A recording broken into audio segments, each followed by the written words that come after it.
Friends, video को start करने से पहले एक छोटा सा इंस्ट्रक्शन है। For the best test series और बुक्स फॉर एसएससी जेईई का लिंक मैंने नीचे डिस्क्रिप्शन में डाला हुआ है।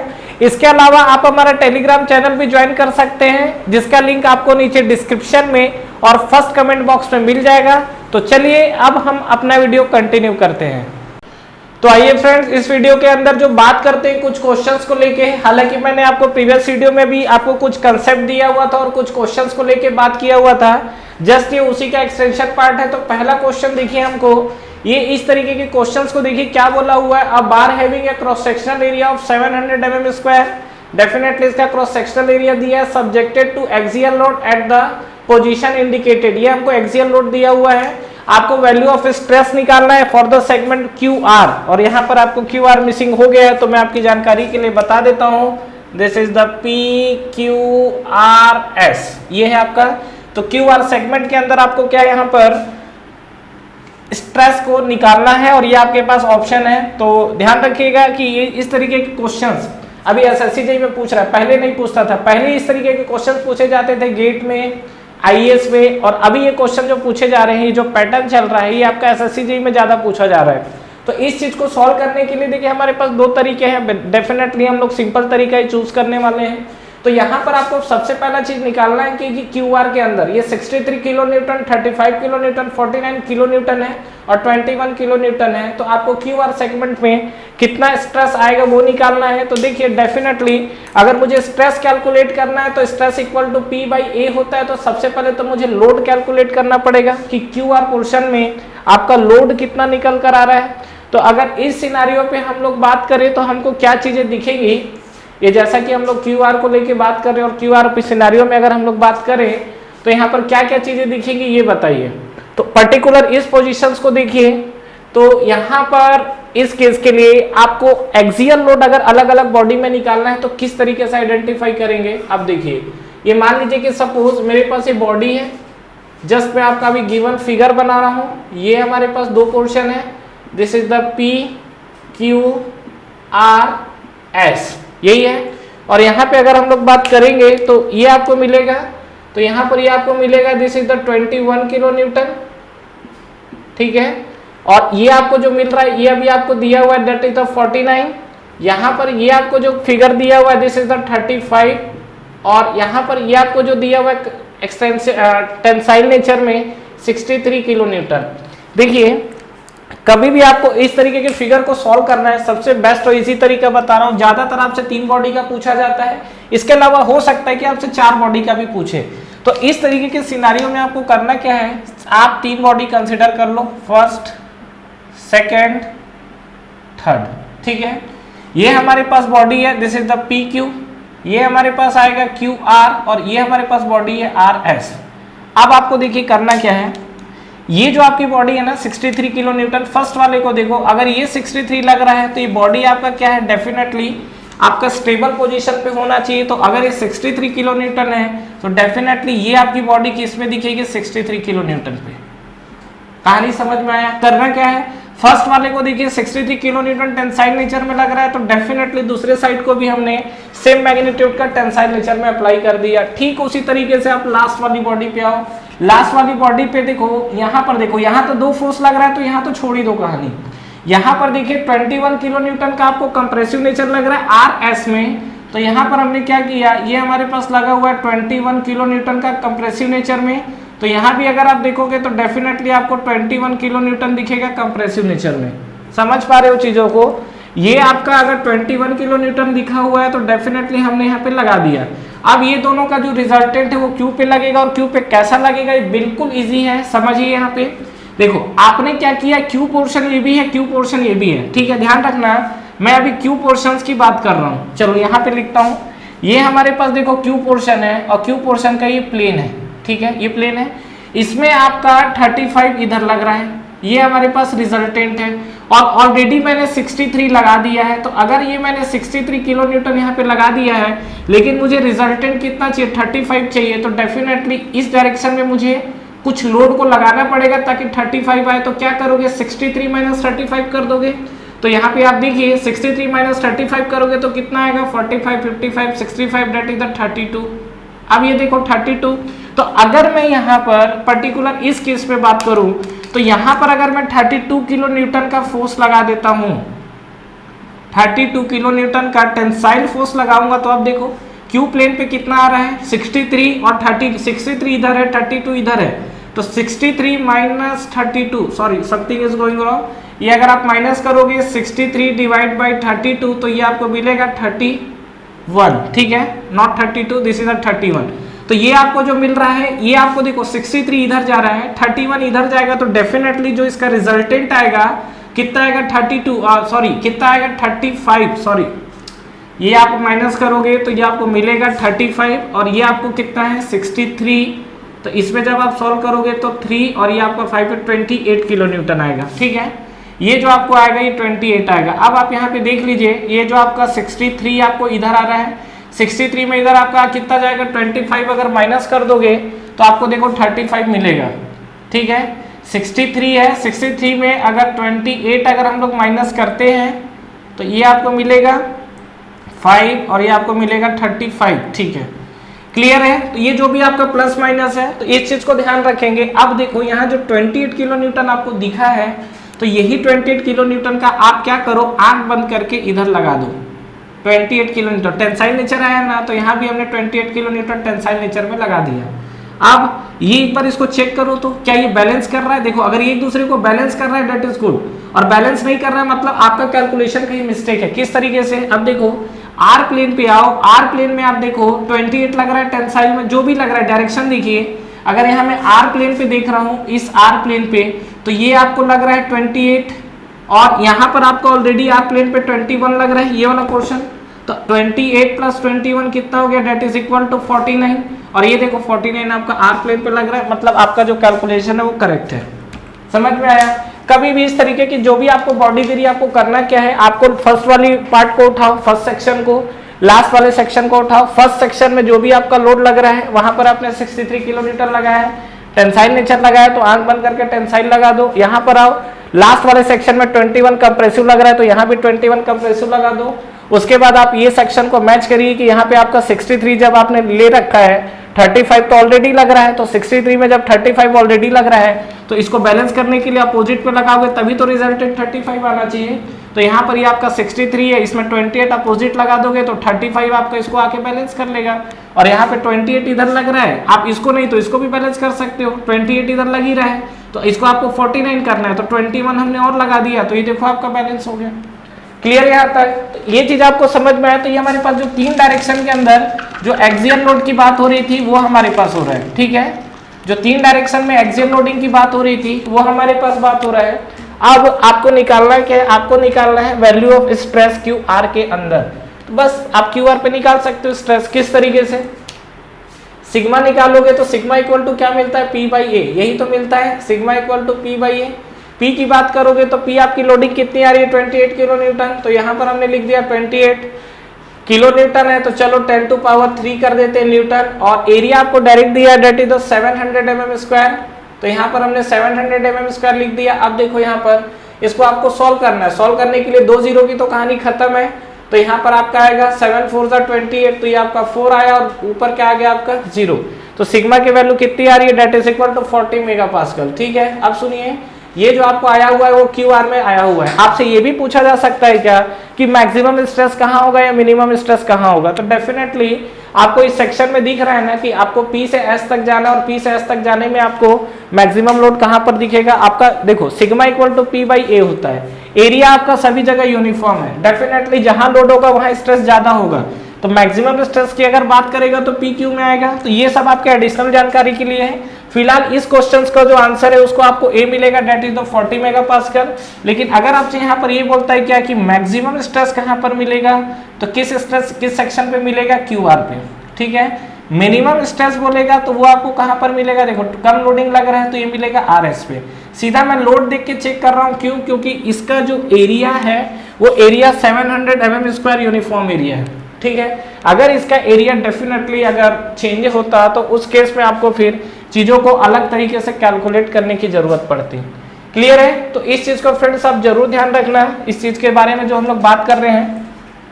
दूसरा कंडीशन हम लोग देखते हैं क्या, सेकंड क्वेश्चन पे आते हैं, ये चीज आपको क्लियर है। अच्छा, एक चीज ध्यान रखना, कई स्टूडेंट क्या करते हैं, इस तरीके के क्वेश्चंस आते हैं एसएससी जेईई के अंदर। जब आप पेपर 1 जब आप एग्जाम दोगे तो एग्जाम हॉल में आपके हाथ में कैलकुलेटर रहता नहीं है, तो चीजों को अप्रॉक्स निकालना सीखिए, या आप जब सॉल्व करते हो तो पहले ऑप्शन देख के देखिए कि कौन सा ऑप्शन मेरे पास क्लोज जा रहा है। ऐसा जरूरी नहीं है कि हम लोग एकदम कसम खा के बैठे हुए हैं कि जब तक हम लोग सॉल्व करेंगे और जब तक क्वेश्चन निकालेंगे नहीं, जब तक एकदम एक्यूरेट आंसर नहीं निकालेंगे, जब तक हम लोग दम नहीं लेंगे। ये सोच पे नहीं रहना है। आप कभी भी एक चीज को ध्यान रखो, कहीं भी अगर आपको न्यूमेरिकल क्वेश्चन सॉल्व करने के लिए आता है, उस केस में जो भी आप ऑप्शन को सॉल्व करते हो तो सॉल्व करने से पहले आप ऑप्शन की तरफ जाओ और एक लंप सम देखो कि अगर मैं इसको इतना डिवाइड कर रहा हूं तो कितना आ रहा है, उससे मेरा आंसर किसके क्लोज जा रहा है। जिसके क्लोज जा रहा है उसको भी आप टिक करके आगे निकल सकते हो। और सबसे बड़ी खास बात है, कई सारे क्वेश्चंस में आपको मैग्नीट्यूड के साथ खेलता है, ठीक है। यहां पर जैसे आपका मान लो स्ट्रेट फॉरवर्ड 40 आ गया, इसका ये जो ऑप्शन सेट किया है, इसका ऑप्शन ऐसा भी सेट हो सकता है 40 मेगापास्कल, 40 किलो पास्कल, ठीक है, इस तरीके से 400 मेगापास्कल, इस तरीके से। तो अगर वहां पे ये मैग्नीट्यूड को जीरो के साथ खेल रहा है, यूनिट के साथ खेल रहा है, तो आपको डेफिनेटली चेक करना पड़ेगा। अदरवाइज अगर आपने यहाँ पर वैल्यू तो 40, 50, 70, 120 दिया है तो डेफिनेटली आप यहाँ पे डायरेक्ट आंसर को टिक कर सकते हैं। क्लियर है? तो ये जो मैंने अभी यहाँ पर डिस्कस किया, फर्स्ट क्वेश्चन को डिस्कस किया हुआ है। आइए सेकंड क्वेश्चन पे। वैसे फर्स्ट वाला क्वेश्चन जो मैंने लिखा है ये गेट का क्वेश्चन है, ठीक है। आगे चलिए बढ़ते हैं हम लोग सेकंड क्वेश्चन की तरफ और देखिए सेकंड क्वेश्चन पे हमारा क्या होगा। अगर सेकंड क्वेश्चन जो है एक बार पढ़िए तो सबसे पहला आपका काम क्या है, वीडियो को पॉज करिए। वीडियो को पॉज करने के बाद आप इसको सॉल्व करिए क्वेश्चन को, ठीक है। उसके बाद हम लोग आते हैं, क्या है डायरेक्ट आप लोगों को मलाई मिल जाता है तो उस केस में लगता है कि अरे यार क्वेश्चन तो ईजी है। कई लोग क्या है कॉपी पेन ही उठाना ज्यादा तकलीफदायक समझते हैं कि कौन कॉपी पेन उठाए, ठीक है। तो एक बार आपको वीडियो को पॉज करना है, पॉज करने के बाद इस क्वेश्चन को सॉल्व करो। ये आपको फिगर है, मैं आपको बता देता हूँ अगर इसमें कुछ ऐसा चीज जो आपको नहीं दिख रहा हो या ना समझ में आ रहा होगा। एक आपको प्रिज्मेटिक बोला है, प्रिज्मेटिक बोलना है तो थोड़ा सा नाच लेना है, क्यों? क्योंकि इसमें डाया आपका यूनिफॉर्म है तो एरिया आपको कांस्टेंट ही मिलने वाला है। Prismatic bar shown in the figure, determine क्या है, maximum axial stress develop in the bar. इसमें आपको मैक्सिमम एक्सियल स्ट्रेस निकाला है, बोला है किस सेक्शन में होगा। और सेक्शंस की अगर हम लोग बात करें तो देखो ये वाला जो सेक्शन है ये छूट गया, ए है, ठीक है, ए बी सी डी, और ये वाला पोर्शन आपका ई है। दूसरा आपको बोला है ratio of maximum stress and minimum axial stress, ये आपको कैलकुलेट करना है। मतलब इस बॉडी के अंदर आपको मैक्सिमम स्ट्रेस कितना मिलेगा और मिनिमम एक्सियल स्ट्रेस कितना मिलेगा, और थर्ड पोर्शन आपको टोटल डिफॉर्मेशन निकालना है। तो इस चीज को देखना है। तो आइए हम लोग सेकंड क्वेश्चन को सॉल्व करते हैं। और सेकंड क्वेश्चन को सॉल्व करने से पहले एक बार इस डायग्राम को बनाते हैं हम लोग। तो यहाँ पर ये हमारे पास इस तरीके से डायग्राम बना हुआ है जिसका एक एंड फिक्स है। ये जो हमारे पास डायग्राम है इसका एक एंड फिक्स है। और यहाँ पे अगर बात करेंगे तो ये आपका एक्सिस है। और यहाँ पे अगर हम लोग देखें तो क्या क्या चीजें आपको दिखेंगी। ये हमारे पास जो पोर्शन है, दिस इज द पोर्शन ए, ये हमारे पास पोर्शन ए है। ये हमारे पास पोर्शन यहाँ पे देखो लगा हुआ है बी सी डी, ये बी है, ये आपका सी है, ये पोर्शन आपका डी है, और ये वाला पोर्शन आपका ई है। ई पे अगर आप लोड देखोगे तो अंदर की तरफ लग रहा है, कितना लग रहा है, that is the 2p। D पे लग रहा है तो ये आपको 6p लग रहा है, तो यहाँ पर हम लोग लिख रहे हैं इस चीज को 6p। सी की वैल्यू बात करेंगे तो ये आपको लग रहा है 5p, तो यहाँ पर हम इसको लिख दिए 5p। बी पे आपको लग रहा है 2p, तो यहाँ पर हमने लिख दिया इस चीज को 2p। और ए पे तो भाई कहानी ये रिएक्शन है, रिएक्शन मैंने लिख दिया है, हालांकि रिएक्शन आपको दिखेगा नहीं, रिएक्शन आपको खुद कैलकुलेट करना रहता है, ठीक है। और ये वाला पोर्शन हमारे पास ए है। अब देखिए यहाँ पर सबसे पहला चीज समझिए, यहाँ पर एक लोग कंफ्यूज होते हैं जो आपका लोडिंग कंडीशन दिया है उसको देकर। जैसे मान लीजिए कि एग्जांपल के लिए मैं आपसे बात करूं कि ये आपका जैसे पॉइंट सी है, तो ये जो आपके पॉइंट सी है ना, इस पे ये लोड लगाया हुआ है, इस इधर 5p लिखा हुआ है, ठीक है। अगर मैं इसी पॉइंट सी को ऐसा लिख कर 5p यहाँ ऐसा लगा दूं तो ये बताइए दोनों तरीके के लोडिंग में कोई फर्क है क्या? ये जो आपका पॉइंट सी है तो सी में एक आपका 5p इधर लग रहा है और इस पे देखोगे तो बाहरी साइड से p लग रहा है। तो ये जो दोनों तरीके की मैं लोडिंग कंडीशन लगाया हूँ, ये बताइए इसमें कोई फर्क है क्या? नहीं है फर्क। कई स्टूडेंट यहाँ पर आके कंफ्यूज होते हैं और में से 2 से 3 बार डाउट पूछा भी जा चुका है कि सर ये दोनों फर्क लोडिंग है तो ये दोनों लोडिंग अलग अलग अलग कैसे है? आपका नेचर कहाँ जा रहा है? ये आपका फिक्स्ड एंड कंप्रेसिव नेचर है, आप इधर से लगाओ चाहे इधर से लगाओ, बात वही है। यहाँ पे जगह मिला तो यहाँ 5p लिख दिए, नहीं हुआ तो यहाँ पे लगा दिए, क्या फर्क पड़ता है? ये जैसे आपका 2p लग रहा है तो 2p हमने यहाँ पे लगा दिया, ठीक है, अच्छी बात है। तो यही 2p को मेरे पास इधर स्पेस नहीं है तो मैं तो यही लगा दूंगा ना। मैग्नीट्यूड सेम है, डायरेक्शन सेम है, कहानी खत्म। मैग्नीट्यूड सेम है, डायरेक्शन सेम है, कहानी खत्म है। आपको इसमें सोचना ही नहीं है, तो इस चीज को ध्यान रखना है, इस चीज को लेके कंफ्यूज नहीं होना है। चलिए दूसरा चीज अगर हम लोग बात करें तो सबसे पहले आप क्या कीजिए, बॉडी ए पे रिएक्शन निकालिए, क्योंकि आपको क्या है हर सेक्शन में आपको कुछ ना कुछ लोड दिया हुआ है। तो ए पे अगर मैं रिएक्शन निकालूं तो कितना आएगा, डेफिनेटली रिएक्शन निकालने के लिए आप रिजल्टेंट निकालोगे, तो आर ए पे आपको जो मानना है मान लीजिए और उसके बाद बाकी जगह आप सॉल्व कर लो। तो यहाँ पे अगर हम लोग देखें तो आर ए पे हमको क्या मिलेगा, अगर निकालना चाहते हैं तो लेफ्ट वाला जो फोर्स है बैलेंस कर दो राइट वाले फोर्स की तरफ। अब दूसरा चीज नहीं तो आर ए निकालना चाहते हैं तो देखिए आर ए इक्वल टू क्या मिलेगा, मैं क्या कर रहा हूँ जो राइट साइड वाला राइट डायरेक्शन का जो फोर्स है ना इसको मैं पॉजिटिव ले रहा हूँ और जो लेफ्ट डायरेक्शन का फोर्स है इसको मैं निगेटिव ले रहा हूँ। तो यहाँ पे देखो ये आपका 2p क्या आ जाएगा, प्लस आ जाएगा। तो ये हमारे पास 2p है, ये आपको मिलेगा -5p। तो ये हमने देखो माइनस है ना इस डायरेक्शन में, यहाँ पर मैंने क्या ले लिया प्लस, फिर क्या आया हुआ है 6p, ठीक है, और ये आपका फिर आया -2p, ये हमको आया हुआ है। अब आर ए निकाल लीजिए, आर ए जब आप निकालोगे तो कितना आएगा 6 to 8 और 5 -5 -2 7। तो ये आपको फाइनली मिलेगा p, और p आपका पॉजिटिव आ रहा है। p पॉजिटिव आने का ये मतलब है कि इस कंडीशन पे आपका जो रिएक्शन आएगा वो आपको इस तरीके से मिलेगा। तो यहाँ पर ये हमारे पास रिएक्शन जो हमको दिख रहा है इसको हमने पॉजिटिव लिया है, तो डेफिनेटली यहाँ पर रिएक्शन आर ए हमने निकाला हुआ है और आर ए हमको क्या मिल रहा है, p मिल रहा है। क्लियर है। तो यहाँ पर हमने क्या इस डायरेक्शन को ही ले लिया है और ये डायरेक्शन हमको सीधा पॉजिटिव डायरेक्शन में मिला हुआ है। तो ये हमारा पहला काम था कि हमने रिएक्शन निकाला हुआ है। अब आपको इसके आगे क्या करना है कि जो आपके पास एक्सियल लोडिंग का केस है उसको हमको देखते हैं। आपको मैक्सिमम एक्सियल स्ट्रेस निकालना है, तो डेफिनेटली आपका क्रॉस सेक्शन तो यूनिफॉर्म है, एरिया सेम है, तो आपको लोड यहाँ पर निकालना पड़ेगा अलग अलग सेक्शन में। तो अलग अलग सेक्शन में लोड निकालने के लिए याद है मैंने आपको प्रीवियस वीडियो में प्योर एक्सियल लोडिंग का भी एक वीडियो आपको मिलेगा जहां पर मैंने अलग अलग तरीके से लोडिंग निकालना आपको सिखाया है। कभी भी आपको लोडिंग निकालना है तो या तो आप लेफ्ट हैंड साइड से चलिए या राइट हैंड साइड से चलिए और पूरे लोड को आप समीशन करते चले जाइए, आपको चीजें समझ में आ जाएंगी किस तरीके से। देखिए यहाँ पर ये जो हमारे पास कंडीशन है, जैसे मान लीजिए सेक्शन में बात करता हूँ ए बी के लिए, ठीक है, तो एक्सियल लोड लिख रहा हूं यहाँ पर, this is the axial load for the A B. तो कभी भी ये चीज मैं पहले भी आपको बताया हूँ, एक्सियल लोड ए बी की बात करेगा तो आपको ए तक जाना है, ए पे आपका कौन सा लोड लग रहा है पी, और पी हम लोग पॉजिटिवली है।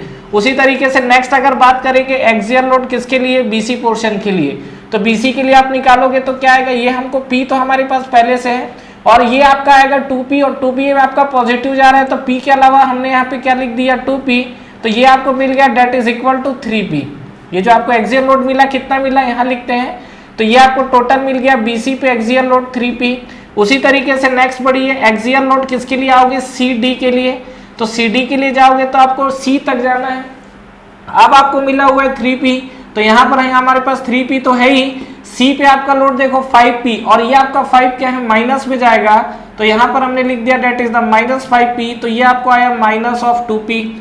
अब उसके बाद नेक्स्ट आप बढ़िए DE की तरफ, तो यहाँ पर हमने एक्सियल लोड कहाँ पर बढ़े हम लोग DE की तरफ, और इसके तरफ अगर जाओगे तो D की वैल्यू कितना, D पे 6p लग रहा है, तो ये आपका -2p तो आ ही रहा था वहां तक, और +6p पॉजिटिव साइड में है तो ये आपको मिलेगा +6p। तो ये आप जब सॉल्व करोगे तो आपको कितना मिलेगा, date is equal to 4p। तो ये हमारे पास अलग अलग जो सेक्शन अगर हम लोग की बात करें तो अलग अलग सेक्शंस के लिए हमारे पास एक्सियल लोड आया हुआ है। ये हमारे पास AB है, BC है, CD है और DE है, इस तरीके से। अब देखिए हमको यहाँ पे करना क्या है कि ये जो हमारे पास अलग अलग सिनारियो आया हुआ है, ये जो लोड को लेकर, इसी लोड को उठा के हम लोग वहां पर उस सेक्शन पे स्ट्रेस निकाल सकते हैं।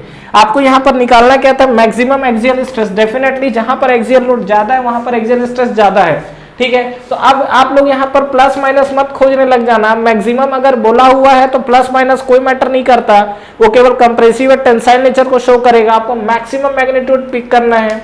तो अगर आप यहाँ पे बात करोगे तो ये जो आपको है ना, ये आपको मिलेगा मैक्सिमम एक्सियल लोड, ये जो हमको मिला ये क्या है मैक्सिमम, और मिनिमम की बात करेगा -2p 3p, तो ये आपका p मिनिमम है, ठीक है। ऐसा नहीं कि हम माइनस खोजते खोजते -2p पे पहुंच गए और ये हमारा मिनिमम होगा, नहीं। यहाँ पे आप बात करोगे तो ये हमारे पास जो लोड दिख रहा है ये हमारे पास मिनिमम लोड है। कहानी क्लियर है यहाँ तक, इस चीज को आप जरूर ध्यान रखिएगा, इस चीज पे आपको कंफ्यूज होने की जरूरत नहीं है। अब आपके पास ये p मिनिमम है, यहाँ पर 4p की बात करेंगे तो आपका मैक्सिमम है, तो अगर मुझे निकालना है मैक्सिमम एक्सियल स्ट्रेस, तो सिग्मा ऑफ मैक्सिमम अगर मैं निकालूं यहाँ पर, तो किस सेक्शन के लिए आएगा? डेफिनेटली 4p मतलब DE के लिए आएगा। तो सिग्मा ऑफ हमको मिला DE, और सिग्मा ऑफ D की अगर हम लोग बात करें तो सिग्मा ऑफ D को हम लोग क्या कर सकते हैं? P/A। तो DE के लिए, ये हमारे पास DE के लिए बात कर रहे हैं, तो D पे हमारा लोड कितना आया है? 4p। तो यहाँ पर हम लिख सकते हैं 4p, और जो भी आपको एरिया हमको दिया हुआ है क्या?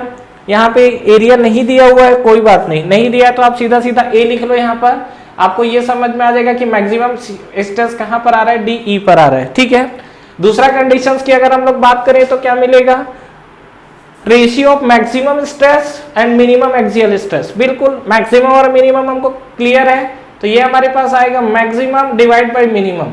आपका देखो एरिया तो सेम है, तो एरिया सेम है, मैक्सिमम के लिए आप क्या लिखोगे? That is the 4p/A। तो यहाँ पे आपने लिखा 4p/A, मिनिमम आपका कितना आएगा? That is the p/A। और जब आप इसको सॉल्व करोगे तो आपको कितना मिलेगा? 4। डिफॉर्मेशन आपको निकालना है। डिफॉर्मेशन का मतलब आपको समझ में आ गई हुई सीधे सीधा कि इस कंडीशन पे हमारा देखो ओवरऑल अगर आप देखोगे तो क्या होगा? कुछ ये डिफॉर्म हुआ, कुछ ये डिफॉर्म हुआ, कुछ ये, और कुछ इस तरीके से डिफॉर्मेशन हुआ। तो यहाँ पे जब आप डिफॉर्मेशन निकालोगे तो टोटल डिफॉर्मेशन जब आप निकालोगे, ये हमारे पास फर्स्ट का आंसर था, ये हमारे पास सेकंड का आंसर था, और ये हमारे पास थर्ड का आंसर अब निकल रहा है। तो del of total equal to आप क्या करोगे? Del of AB plus BC plus CD plus D। तो ये हमने यहाँ पे लिखा डेल ऑफ AB प्लस आप लिखोगे del of BC plus del of CD plus del of DE। समझ में आया?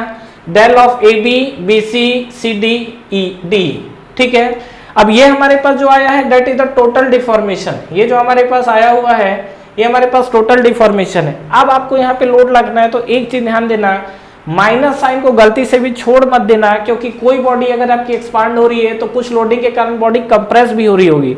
तो अगर 5 mm का ये डिफॉर्मेशन हुआ और 3 mm का ये डिफॉर्मेशन हुआ तो टोटल 8 mm हुआ। लेकिन यहाँ पर हो सकता है जो कंप्रेसिव नेचर आ रहा है वो 2 mm दबा रहा होगा, तो 8 mm में 2 mm फिर कम हो जाएगा। तो इस चीज को ध्यान रखना। तो डेल ऑफ जब आप AB रखोगे यहाँ पर तो अगेन स्ट्रेस है, तो डेल इक्वल टू हमारे पास क्या होता है? PL/A। इसको हम लोग क्या लिखते हैं? सिग्मा L/E, यही तो लिखते हैं। अच्छा, यहाँ पे जो लेंथ की अगर बात करें तो लेंथ यहाँ दिया नहीं। अगर मान लीजिए कि सभी यूनिफॉर्म लेंथ है तो उस केस में आप यहाँ पे लिख सकते हो क्या? L और E सभी जगह आपका कॉमन आ जाएगा। तो यहाँ पर L और E आपका सभी जगह कॉमन आ गया, तो आप यहाँ लिख सकते हो सेम प्रीवियस ईयर का पहले का जो मैंने वीडियो बताया उस पे है, sigma of AB plus BC plus CD plus DE। But मैं आपको यहाँ पर एक साइन को लेके बात करने वाला हूँ। तो यहाँ पर आपको क्या दिखेगा? L/E sigma of AB। Sigma of AB अगर आप निकालोगे तो क्या मिलेगा? ये आपको मिलेगा P/A। तो यहाँ पर हमने लिखा P/A। BC की वैल्यू आपकी प्लस आई हुई है, तो यहाँ पर हम इसको लिख सकते हैं that is equal to 3P/A plus CD की वैल्यू निकालोगे -2P/A। ध्यान रखना CD वाला जो बॉडी है सेक्शन है ये आपका कंप्रेसिव नेचर में जा रहा है, तो ये हम लोग लिख सकते हैं क्या? -2P/A। तो यहाँ पर हमने इसको लिखा -2P/A और प्लस DE की बात करेंगे तो ये आपको क्या मिलेगा? 4P/A, ये हमको मिला। और जब आप इसको सिंप्लीफाई करोगे तो इसको फाइनली इसमें आपको डिफॉर्मेशन मिल जाएगा। सबसे बड़ा चीज इंपॉर्टेंट ये कि जब भी आप डिफॉर्मेशन की कंडीशन निकालें तो उसमें आपको एक चीज हमेशा ध्यान रखना है कि निगेटिव साइन को आप लोग मिस बिल्कुल नहीं करेंगे, ठीक है। इस चीज को ध्यान रखिएगा कि निगेटिव साइन अगर छूटा तो फिर ये चीजें आपको प्रॉब्लम क्रिएट करेंगे, ठीक है फ्रेंड्स। तो चलिए एक क्वेश्चन और करते हैं, that is the again very important question, और ये कई बार गेट, IAS, SSC JEE में और इवन SSC JEE कन्वेंशन में भी पूछा हुआ क्वेश्चन है। तो इसको हम लोग कुछ शॉर्ट मेथड से भी करने वाले हैं और उसको हम लोग देखते हैं कि कन्वेंशन मेथड से कैसा सॉल्व करेंगे, ठीक है। आइए देखते हैं हम नेक्स्ट क्वेश्चन। तो आइए फ्रेंड्स नेक्स्ट हम लोग क्वेश्चंस की तरफ मूव करते हैं। और ये देखिए हमारा जो क्वेश्चन दिख रहा है, हालांकि मैंने केस 2 लिख दिया when the bars in parallel. जैसे अभी तक हम लोग केस 1 की तरफ मूव कर रहे थे तो वहां पर जो आपका बार है वो हमको सीरीज में दिख रहा था, लेकिन इस कंडीशन पे जो देखें तो बार आपका क्या है? पैरेलल में दिखाई देगा। कैसे समझते हैं? सबसे पहले इस क्वेश्चन को देखिए, और ये जो क्वेश्चन की मैं बात कर रहा हूँ, ऐसा कौन सा एग्जाम है जिसमें ये क्वेश्चन नहीं आया है, ठीक है। आप SSC JEE का प्री ले लो, जो आपका पेपर 1 है, कन्वेंशनल ले लो, IAS का कन्वेंशनल पेपर ले लो, ऑब्जेक्टिव का पेपर ले लो। इसके अलावा आपके जो भी एग्जाम्स होते हैं ऑलमोस्ट सभी एग्जाम में ये क्वेश्चन आया हुआ है। मतलब इस क्वेश्चन को आपको प्री की तरफ मतलब ऑब्जेक्टिव की तरह भी सॉल्व करने आना चाहिए और कन्वेंशन की तरह भी सॉल्व करने आना चाहिए। तो देखते हैं और समझते हैं। सबसे पहला चीज ये हमको पता कैसे चल रहा है कि बार जो हमारा वो पैरेलल में है। तो आप यहाँ पे अगर सीधा सीधा चीज ये देखें तो आपको ये चीज दिख रहा होगा क्या कि यहाँ पर जैसा दो एंड है, तो मान लीजिए कि जो दो एंड है, दो एंड को हम लोग कंसिडर कर लेते हैं। ये पॉइंट ए है और ये आपका पॉइंट बी है। तो इसमें आप देखेंगे तो जब भी आप फोर्स P लगाएंगे तो ये आपकी बॉडी जितना भी आपका डिफॉर्म होगी, जितना एक्सटेंड होगा, उतना पोर्शन ये कंप्रेस होगा। यही तो डिफॉर्मेशन है। यहाँ पर ये बॉडी आपका जितना एक्सटेंड होगा, ये बॉडी यहाँ पर उतना ही कंप्रेस होगी। तो कहीं ना कहीं जो डिफॉर्मेशन है वो आपको सेम दिख रहा है। और इस तरीके से अगर आपका डिफॉर्मेशन सेम है, डिफ्लेक्शन सेम है, तो डेफिनेटली बॉडी क्या है, पैरेलल में होगी। तो हम यहाँ पर ये भी बोल सकते हैं क्या कि अगर हम मुझे किसी भी बार को पैरेलल में बोलना है, तो अगर आपके दोनों एंड किसी भी बार के अगर दोनों एंड फिक्स्ड हो तो डेफिनेटली वो जो आपका बार है वो पैरेलल में होगा। एक कंक्लूजन हमको यहाँ से समझ में क्या आया, यहाँ से एक पॉइंट हम लोग लिख सकते हैं क्या, when the bar is connected, when the bar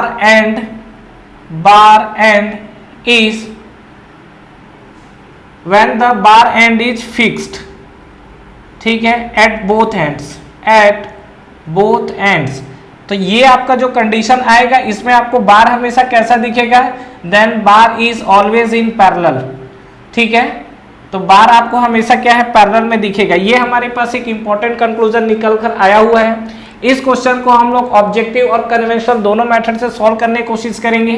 तो इसको सॉल्व करने के लिए सबसे पहले देखिए यहाँ पे ये डायग्राम को हम लोग ड्रॉ करते हैं। ये हमारे पास जो बार बना हुआ है ये कहानी है।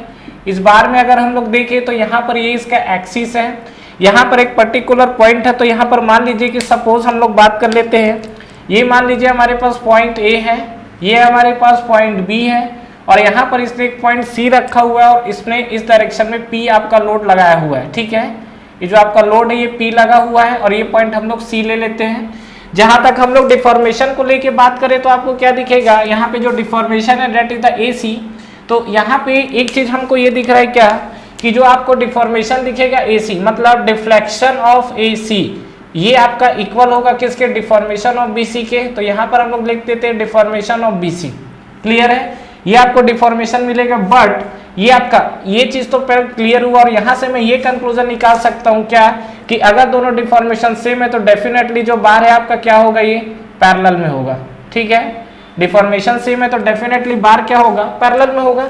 अब यहाँ पे अगर मैं इस केस पे बात करूँ तो सबसे पहले आप रिएक्शन पे आइए। रिएक्शन की बात करेंगे तो देखो रिएक्शन आप दो तरीके से ले सकते हो। पहला चीज, आपको ए और बी पे अगर नहीं समझ में आ रहा है तो आप जहां मन करे वहां रिएक्शन ले लो।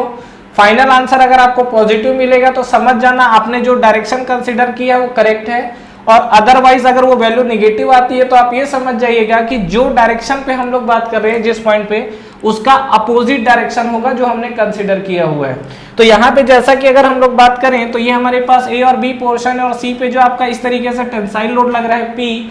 तो इस कंडीशंस के लिए अगर हम लोग बात करें तो देखो आपको क्या मिलेगा, यहाँ पर पर्टिकुलर इस केस में आपने यहाँ सी को इधर खींचा, तो इधर खींचोगे तो डेफिनेटली ए पे रिएक्शन आपका कुछ इस डायरेक्शन में आएगा, ठीक है। देखो मान लिए ठीक है, अगर आपने डायरेक्शन गलत भी ली हो कोई दिक्कत नहीं है, ज्यादा से ज्यादा वैल्यू नेगेटिव आएगी, आपको समझ में आ जाएगी चीजें।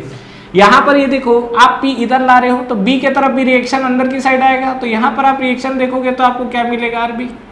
तो ये हमको मिला आर ए और ये हमको मिला आर बी। क्लियर है। अब हम लोग यहाँ पर क्या है, इस रिएक्शन को कंसिडर करते हैं। तो इस रिएक्शन को कंसिडर करोगे तो हम लोग यहाँ पर summation of F x equal to 0 लगाओगे तो आपको क्या मिलेगा, आर ए प्लस ये आपको क्या मिलेगा, R B, that is equal to आपको क्या मिलेगा, पी। ठीक है, R A plus R B that is equal to P. Clear है। तो ये हमको जो मिल गया वो एक्सियल डायरेक्शन में जो रिएक्शन था वो हमको मिला। दूसरा कंडीशन, ये जो मैंने डिफॉर्मेशन लिखा है यहाँ पर एक सिली मिस्टेक लोग कर जाते हैं, इस चीज को ध्यान रखिएगा। यहाँ पर मैंने जरूर लिखा हुआ है del of A C equal to क्या लिखा हुआ है हमने, डेल ऑफ बी सी, यही हमने लिखा हुआ है ना। आप यहाँ पर डेल ऑफ ए सी पहले लिखिए, डिफॉर्मेशन निकालोगे तो क्या होता है, पी एल अपॉन ए। तो यहाँ पर डेल ए सी के पोर्शन में आओगे तो आपको रिएक्शन क्या मिल रहा है, आर ए मिल रहा है। तो यहाँ पर रिएक्शन की बात करेंगे तो यहाँ पर मिलेगा आर ए, पी हो गया, एल की बात करेंगे तो ये आपको लेंथ दिया, दिस इज द L/4। ये जो आपको लेंथ दिया हुआ है ये L/4 है, तो डेफिनेटली ये जो बचा हुआ लेंथ है, ये टोटल लेंथ आपको L दिया हुआ है, तो ये आपको लेंथ क्या मिलेगा 3L/4। ठीक है, तो ये आपका RA लगा। L की जगह हम लोग क्या लिखेंगे L/4। ठीक है, PL/AE होता है। एरिया अगर आप लोगे तो यूनिफॉर्म है डेफिनेटली, और यहाँ पर E भी आपका क्या है, सेम है। ये जो मटेरियल है इसका यंग मॉडुलस ऑफ इलास्टिसिटी भी आपको क्या मिलेगा, सेम मिलेगा। तो यहाँ हमने लिखा E equal to del of BC के साथ आइए, डेल ऑफ BC के साथ आपको क्या मिलेगा, इस पोर्शन पे आएंगे तो आपको रिएक्शन क्या मिलेगा RB, तो ये हमने लिख दिया RB। लेंथ की बात करेंगे तो 3L/4 होगा, तो यहाँ पे अगर हम लोग बात करें तो ये हमको मिलेगा 3L/4 डिवाइड बाई आपको क्या मिलेगा A इंटू E, यही मिला। तो सबसे पहला चीज ये नीचे की कहानी आप खत्म करिए, तो ये आप एक बार देखेंगे तो AE वाला पोर्शन यहाँ पे खत्म है। अच्छा, L से L की भी कहानी खत्म है। RB को अगर मैं लिखना चाहूँ तो RB को क्या लिख सकता हूँ, P माइनस RA लिख सकता हूँ, और ये हमने RA लिखा तो RA इंटू क्या हो जाएगा आपका, देखो बाई 4 भी खत्म है, L भी खत्म है, तो यहाँ पे अगर मैं बात करूँ तो RA, ठीक है, equal to 3 times of RB दिख रहा है।